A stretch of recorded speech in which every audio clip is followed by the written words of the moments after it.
Hello, Orca lovers everywhere. I'm Sami Mamarbashi, Communications Director for the Global Orca Society, and this is Global Orca Week 2022.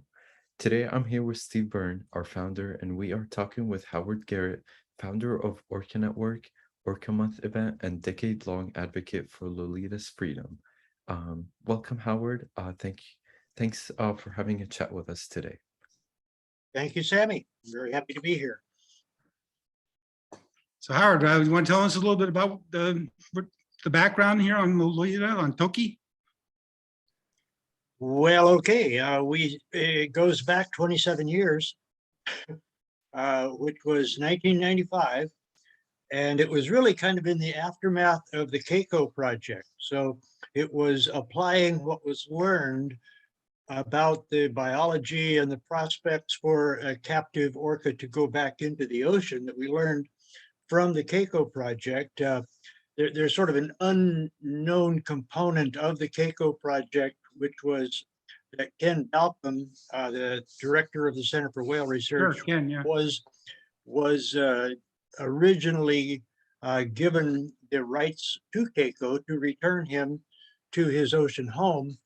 And then there was a lot of shifting of responsibilities, and so he went back to doing the field work. Actually, he never left doing the field work of southern resident orcas, but realized that Toki, Lolita in Miami, was a far better candidate and was from here, was from our own neighborhood whales, the southern residents, and was a far better candidate for returning to the ocean. So he announced the campaign along with the governor and the secretary of state, but they didn't really have time to conduct a campaign or even have a phone number for it. So I took on that responsibility, launched a nonprofit organization, and began the campaign on a shoestring at best. We just sort of relied on contacts and friendly media to get our word out.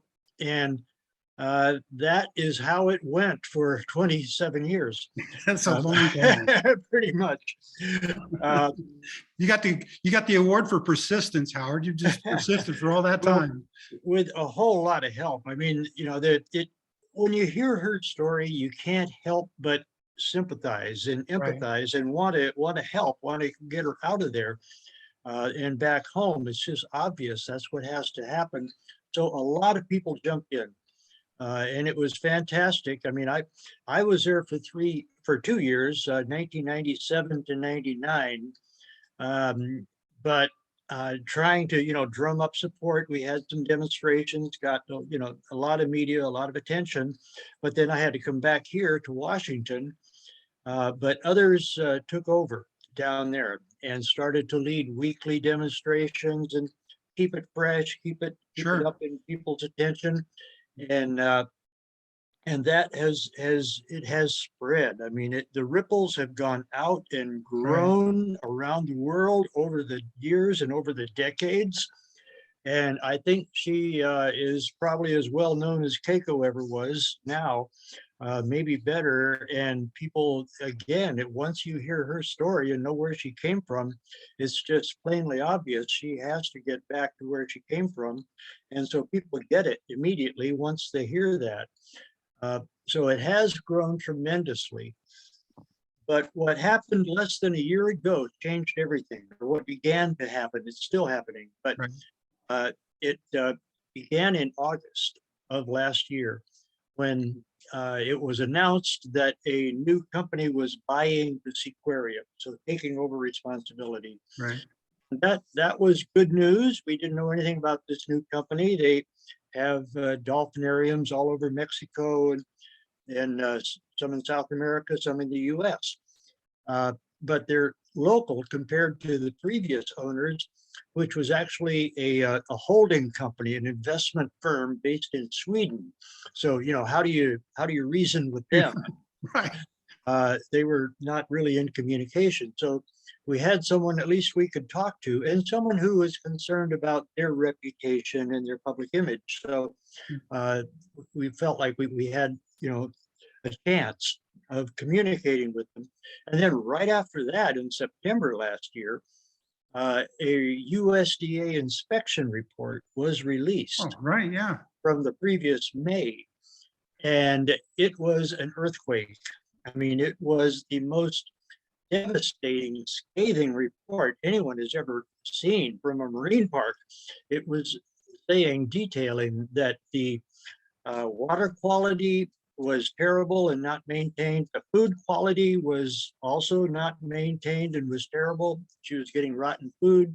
There were just, blatantly, dangerous practices, uh, shipping paint and filthy water and all sorts of things that were terrible. And that was all in this official USDA report, which was followed by another report a month later that said, well, actually, it's all okay. We fixed it. But That doesn't no, add up at all. doesn't. And the veterinarian, the head vet there, who was the informant for that USDA report, was summarily dismissed a week Good. after that report was made, actually back in May.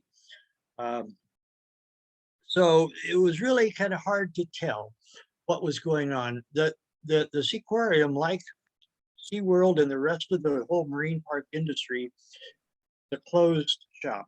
They're a fortress. You never know what's going on behind those walls, Right. except what they write up for public consumption. Sure. Yeah. Their basic PR image is all you really hear. So we don't know how bad it was.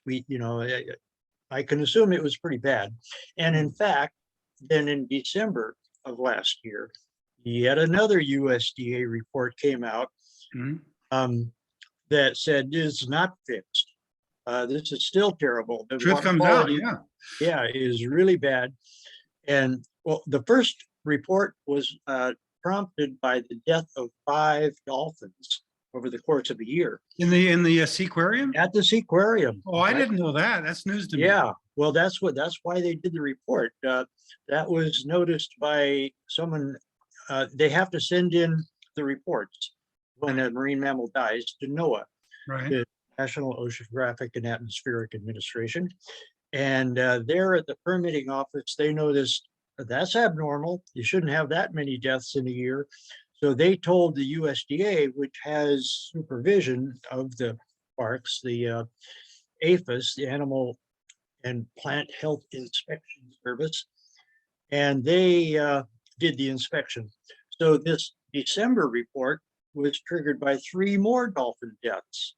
Hmm. So, that's a really bad record Oh, it's in terrible. that short a time. Yeah. So that prompted a delay in the change of ownership, because the legality is that the property is owned by the Miami-Dade County. They lease it to the company, Okay. and they would not renew that lease or transfer it to the new owner until the USDA said clean bill of health. The place is legitimate. And they could not do that because the whale stadium, as attested by the Inspector General of the USDA, is in violation of the Animal Welfare Act. And you can't just make a whale tank bigger. The problem was it was too small. Yeah, it's like 80 feet or something. It's only 80 feet by 35 feet. Yeah. And it needed to be at least 80 feet by 48 feet to be legal. Well, there you go. Yeah. According to the regs. So they can't do that short of, a 20 or $30 million investment, and they're not going to do that. So, Right. Sure. So they could not give a permit or a license to operate the whale stadium. They just couldn't do that, in the glare of public opinion. They've been doing that for decades, but Right. No, they got away with it. Now they can't. right. So they did this very interesting and unprecedented little kind of sleight of hand where they licensed the park, but not the whale stadium. So it's as if the whale stadium, including the whale, including Toki, and a dolphin that is in there with her, Right. don't exist. They're just kind of a private pet in a warehouse. Yeah, Yes. but There- that effectively prevents them from being on display. The public cannot go in and see them. In fact, they're forbidden from even mentioning her name or showing her image or any kind of commercialization of that whale stadium and its occupants. So, that put that off limits. And that's the only way that the county would grant a lease for them to operate. So that happened in March. Well, that motivates them to find a good home away from that tank, because there's no point in keeping her there. That's the logic. Yeah. That's what I see. I don't see any other alternative, which is really, really interesting. So also in February, but announced really in late March, was the formation of a nonprofit organization. What's really, been missing all these decades has been any kind of funder to do anything. Sure. So that's a lot of money. Yeah, but he stepped forward, out of the blue to me. I had never, known of him before, but a man named Pritam Singh publicly announced he's going to put $1 million on the table for Toki, whatever it takes to improve her situation. And that was fantastic news. And so he formed a nonprofit organization. And in late, late May, I guess, a press conference was held, which brought all the parties together. I remember that was Charles Vinnick was there, and someone from the Dolphin Company was there. Charles Vinnick is on the board of this nonprofit, Friends of Lolita. Okay. Along with, which is really interesting. I didn't see this coming, but two renowned whale biologists, Roger Payne, for one, who is the co-discoverer of humpback whale songs back in the 60s. Oh, wow. And is still the sort of, a wise man, elder of the cetological community, the whale biologists, and Diana Rice, who co-discovered, along with Lori Marino, Lori. of self-awareness in dolphins, basically mirror self-recognition, the experiments to prove that they know that it's them and not some other dolphin in the mirror. So that was a big breakthrough back in 2001. So she has been building on that awareness of awareness, say that, all these years. And so those are highly respectable and also innovative. I mean, they are creative thinkers on whale and dolphin biology. So excellent additions to this. Credibility all the way around. And of course, that $1 million speaks for itself. Yeah, well, that speaks loudly. Yeah, exactly. Very much. Yeah. And the creme de la creme on the nonprofit organization was our friend Raynell Morris, who is a Lummi tribal elder. Oh, okay. Who has been campaigning for several years, 4 or 5 years, and has really literally drummed up a lot of support for Toki among the Lummi people, right? Including being part of the totem, the Tokitae totem that went to Miami in 2018, a 20 foot long, 18 or 20 foot long, anyway, beautifully carved totem. Oh, I saw a picture of it. Yes. Yeah. With salmon, with images, with sort of, mythological references all over it. Beautifully carved and painted. And it went right there to the door of the aquarium and spent a few days there. We went down there and it was a really a life-changing experience for me. I know that's an overworked phrase, but I got a sense of the power of the Lummi resolution, the dedication, Yes. the absolute insistence that they are going to do something, that they are obligated. It's a sacred obligation that they will bring her Oh, yeah. home. It's their claim to make. And it's their baby.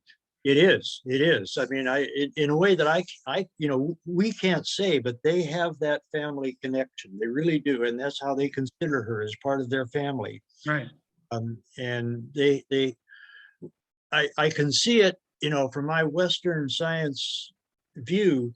Right. I can see it over history, over ancient history, as the tribe, all the tribes around here traveled everywhere by canoe. I mean, Huh? that was their mode Right. of going to go to different foraging, different seasonal villages, to visit relatives, to gather seafood, to do everything that they did was go out in a canoe. And in a canoe, you're at about eye level with an orca. Yeah, exactly. And probably plenty of them. Yeah, and there were lots. And and they would get to know them. Orcas are certainly not afraid. They're curious. They Right. tend to be curious. And so there had to have been just, innumerable over time immemorial of moments of these, encounters between orcas and Sure. tribes. Yeah. And so they would get to know each other, over lifetimes as individuals. They would grow up together. That is Uh, wonderful. so they do, rightfully consider them family. Their word for orcas is Quotomachen, which translates as people who live under the water. Oh, So, they're people. They've gone way past the personhood debates. well, now a lot of us think that, but it's taken us a long Yes, time. yes, I know we're catching up Yeah. to Right. what they've known for millennia. Right. So it's a beautiful thing that she is on the board of the Right. Friends of Lolita. Yeah, that's So perfect. Yeah. powerful influence. And so that board held a press conference in late May to announce a you know a in examination, basically, because everybody had been saying, well, she needs to come home, but okay, we understand she does have to be examined. She has to get a clean bill of health. We have to know her Sure. condition before she comes back. So that was announced then. And the mayor of the county, Mayor Daniela Cava, is very much, I think, in Toki's camp. I mean, she's being official, but she went to visit Toki, and you could see in that moment of that encounter with her face to face with Toki that something was going on. I mean, when I've heard this from so many, I haven't had this experience personally, but I've heard it so many times when she, or really a lot of other orcas like Keiko and orcas out here, sometimes they come up to boats, and when they look at you, you're being looked at, you're being kind of examined, assessed, you're being taken in. And I think that happened with her, and I think that was kind of a magical experience with her. So anyway, I think she is a big time, full on advocate for Toki right now. And so is the commissioner for that district, Raquel Regalado, who Okay. also, pushed for this medical exam and for uh, much more oversight by the county of the seaquarium so they can make sure that things are going well. Well, So that's I think, that it becomes personal. There's that bonding thing takes place. And I think that's a strong driver for people, to be motivated to make sure something's going to happen. there is, and I think it's shared, so they sort of, understand they're all coming from that point of view.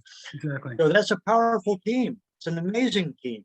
It is. 1 year ago, none of this was was on the horizon. There was no indication that any of this would happen. And now we have this powerhouse team that includes the company itself, because as you say, they're between a rock and a hard place. They Right. cannot make any more revenue. She is now a financial liability. And if she has to stay there a long time, she becomes a big PR problem, for them to have to explain that they're warehousing her basically. And it's expensive. You got to Well, it's hire expensive. people. Yeah, it's expensive, but the other thing is, just from a public relations standpoint, they want to see her out of there and healthy and out of there, because they don't want to end up, if she becomes unhealthy, then they got a bigger problem. So Absolutely. they should be, this should be urgent for them. Yes, right. I do believe it. So all the incentives are neatly aligned, Yes. Yeah. to bring her home, and we have the funding behind it now. I don't know if there is a limit to that. I don't think so. Pritam Singh is the wealthiest developer, hotel, condo, resort developer in South Florida. So he's got a lot behind him. So, and he's also on the board and one of the major funders of the Sea Shepherd Society. Oh, So- okay. Well, there's a lot right there. Okay. Yeah, he's not afraid to step right out there and be radical. Right. You know? Exactly. And he's got the money to do it. So that's, Exactly. yeah, I would take the $1 million if it takes, if it takes $1.2 million or $1.5 million, whatever it takes, he'll do it. Yeah, I think that was earnest money Yeah. on the table. Right. So all of that is in play.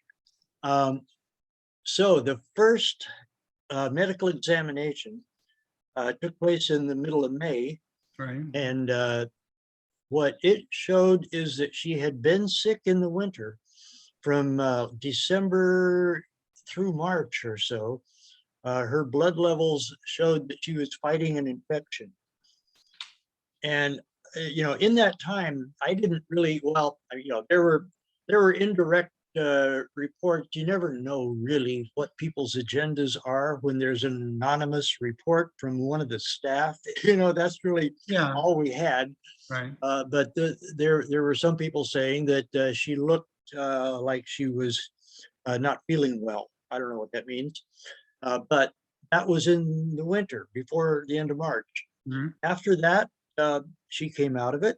Her blood improved. They do blood work. She knows how to roll over, and I do that. Get my Right. blood tested. Okay. So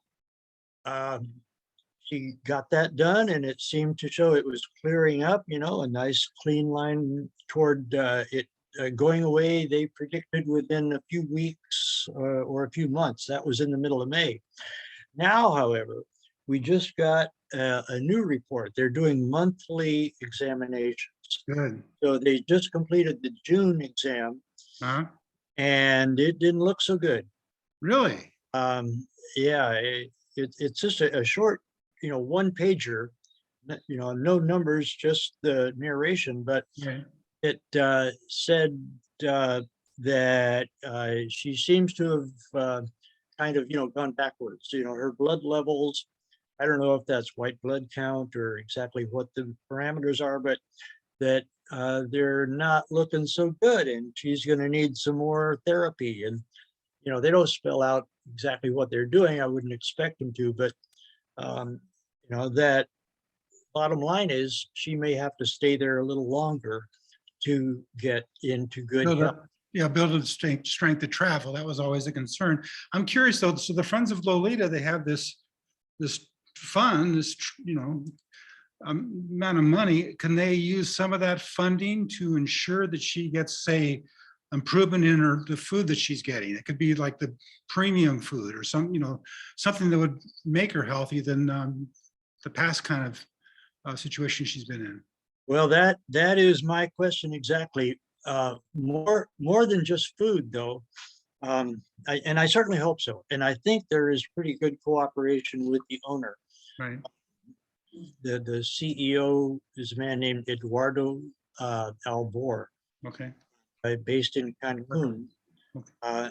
Um, and he seems open to suggestion and willing to work with everybody. And as we're saying, his interest is in her having good health. Right. So I would think that and also the county is now very interested in her health. So I would think that that would be true, that her food would be, top notch, absolutely, and her veterinary care would also. And I think they do have a good consulting vet, besides the two that were brought in, independent vets to do the examinations.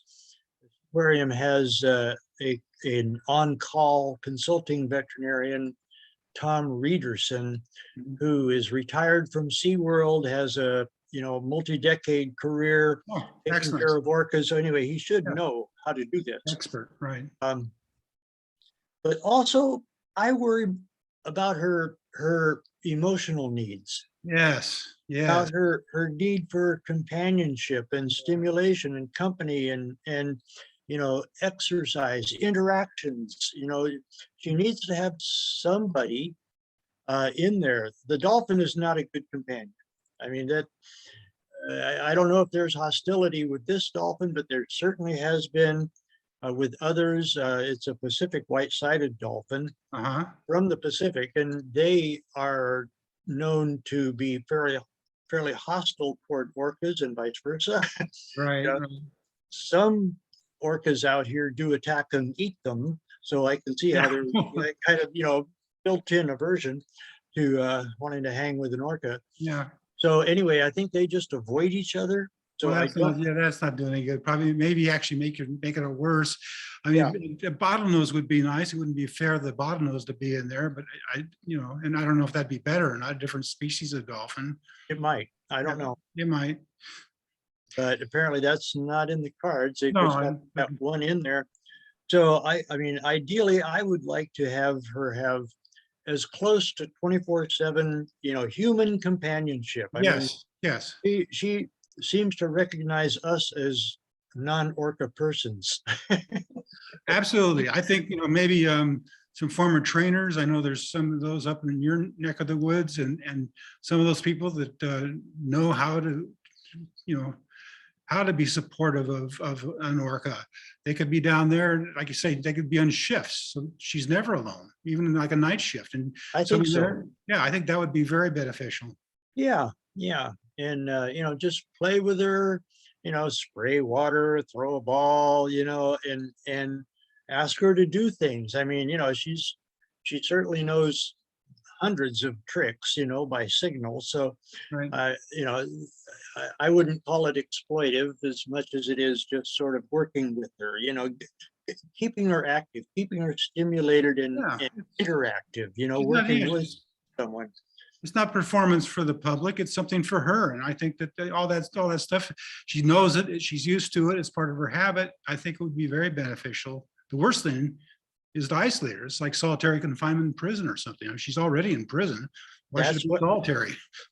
Exactly. And that is what worries me, that if she feels isolated, she could go downhill physically. Yes. Yeah. So I hope they're well attuned to that. I may chime in. I do You're chiming in right now, Howard. You're saying exactly. It right. Let's get some action. Right. Well, I have been, and that I know. Yeah, in social media and just through networks, and I'm hoping that they're getting the message. I don't want to tell you, I don't want to pester anybody, but I think that her emotional needs need to be tended to. And well, I know Diana, she certainly knows that, and would be. So I think there's people with Friends of Lolita who would certainly know about that. That's my hope. Yeah, I think so. Yeah. Have you talked with Diana about that? I mean, you said, Well, no, and I should. Yeah. I don't know her, but I would, yeah. I met her years ago. I went up there when she was University of San Francisco, and she had 2 dolphins she was doing the communications research with. And I met with her, and she's a very nice woman and very dedicated. I think she would be very receptive to that concept. I'm sure she's thought of it, and then she could tell you, what they're doing about it. Right. Well, I would sure like to know. And it would be great to get daily logs, Yeah, some kind of reports, not just the monthly medical, but just what they're doing by the day and how she's responding and what she's doing. I think it'd be really fascinating, and it's really, really important for her. So I think it's good for them to be very conscious of doing it well, keeping her occupied, accompanied, interacting all the time. So I hope that happens. I hope it's happening now. But just the fact that this last report says her blood levels are not improving, and she will need more intense therapy. That means they need, I think, to pay more attention to her. Well, she certainly has more resources and more focus than she did before, and let's just hope that she'll recover like she did last time. She'll bounce back and get back into good health. But then the issue is, once she gets in good health, where can she go? Well, yeah.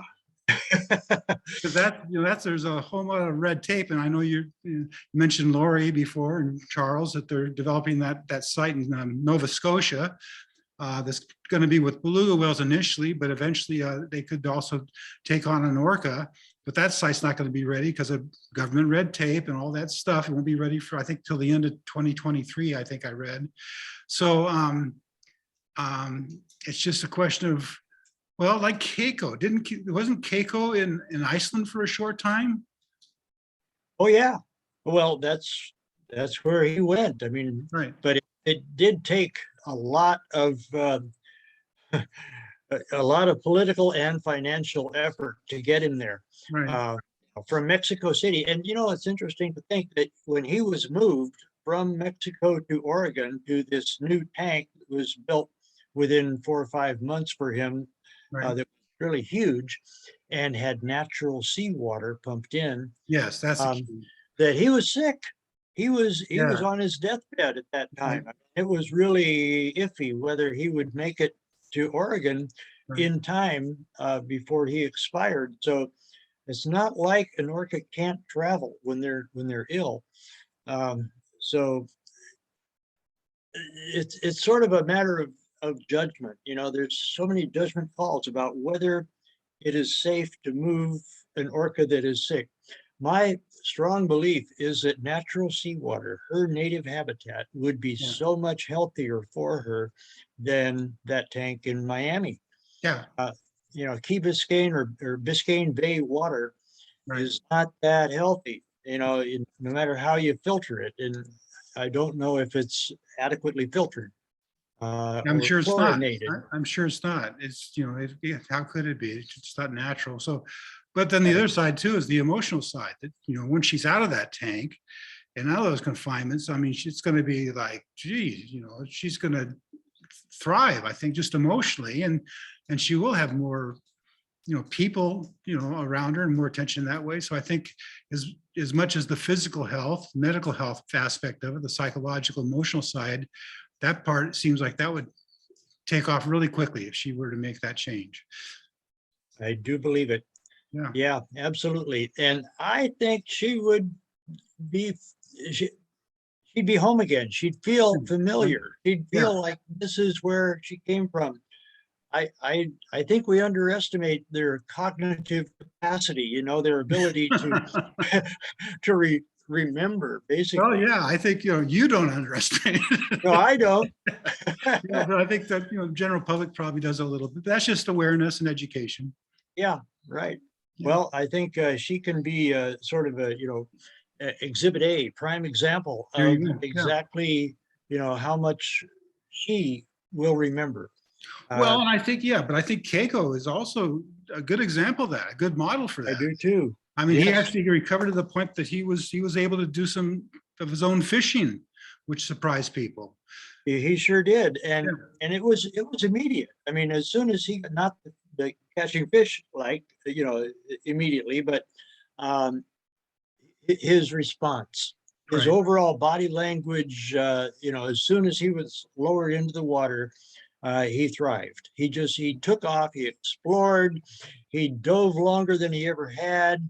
Mhm. He had no interest in those humans. It took him a long time to call him back, because he wanted to see every nook and cranny and just explore with his echolocation all of his surroundings. He Yeah, yeah, just so exactly. thrilled to be there. And I think it's because even though he was much younger, he Uh-huh. was less than 2 years old when he was captured. Toki was more like about 4. Right. So she'll have much stronger memories, even though, okay, she's been there 52 years almost, and he was in captivity over 20 years. Yeah, but But she's, four, and four for an orc is not the same as a human. They develop faster than we do. exactly. So I think she'll have very clear, vivid memories of where she came from, her old stomping grounds, her backyard where she used to play and roam and be with her family. And I think she'll just be so happy to be back there. It will uplift her spirits and her health. I think immediately, of course, she should have good medical attention the whole time, and a good transition team there to watch over her. But I think she will thrive and do really well. So, yeah, I mean, her downturn in her blood work, although they say her behavior looks normal. That's a good sign. Yeah, and what does it take to swim into a stretcher? There's custom made so she can see, and Right. her pec fins will be out there, and so she can just ride along in the easy chair. And it's a science, it's routine, it's been done many times, Yes, absolutely. Yeah. to bring her back and then lower her gently into her home waters. I don't see the strain, I don't see the stress, I don't see how that's going to be any health issue for her, and it never has been. It's been done a Yeah. hundred. And I think, they mildly sedate an orca when they take it on a plane. I think they will. Yeah, Yeah. I think that's normal too. Yeah. Right. So I wish they'd be a little bolder. I wish they would. Well, yeah, because that's the truth is she's in more danger staying where she is than she would be, spending a day in travel. That's all it would take, and then she'd be someplace else. I'm curious. I didn't Keiko go to someplace in Portland for a while too? Well, near Portland, Newport, Oregon, right there on the coast, and that was Keiko had a billionaire on his side too. Right. So he just rushed it up and built somewhere between an $8 and $12 million tank, and I forget the dimensions. It was over 30 feet deep, and it was 100 or so feet. I mean, it was good size, certainly compared to his little tank in Mexico. Right. And so, yeah, that was done kind of in a rush, but done very well. And when he was lowered into that water, he immediately began to improve his health. He had those lesions, the Oh, I papilloma remember. Yes. under his pecs. And so that cleared up. He began to gain weight because he was emaciated when he Right. left Mexico. He was in a horrible place, that Mexico place. Yeah, they couldn't really keep the water quality good. They didn't have that equipment. It was not made for an orca. He went Right. in as a juvenile male and grew into this subadult male in Mexico, and he clearly didn't fit in that tank. Yeah, that's not gonna work. So is that what happened to that tank in Oregon? Is it? Well, they dismantled it. Oh, They okay. divided it up into 3 different shark tanks or something Yeah, like that. yeah. They didn't want any part of that anymore, which is really sad. Yeah, the management of that park, they benefited to the tune of millions of dollars by all the admissions of people coming in to see Keiko, but they really never agreed with the purpose of the project. They never thought it was a good idea for Yeah. Keiko to go back to Iceland. So they didn't want to be a party to any future efforts, apparently. So anyway, they dismantled that tank, so it's not in play anymore. That would be an okay, acceptable halfway house for Toki.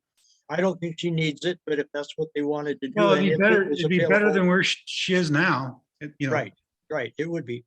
But anyway, that's off the table. It's not there Yeah. anymore. Yeah. Really Well, needs to come right back to her home waters. that seems to be the holdup. It seems like everything else is in place except for a place for her to go. Because I think if she had a place to go, I think everything would happen pretty quickly. That's my feeling anyway. I'm not sure if I'm right. Well, that makes sense to me, but there's a lot of reluctance. Yeah. There is a lot of reluctance. There's just a lot of people who very authoritatively say, terrible idea. It'll probably kill her. I mean, Is that the scientific community or is that politics? What is that? even in the scientific community, even in, Yeah. I mean, I hate to say it, but I mean, it comes from decades of hearing really only the marine park version of what that would entail. Right. Right. Despite Keiko, and of course, Keiko, I think, was a huge success in terms of acclimatizing to his native waters. I think yes.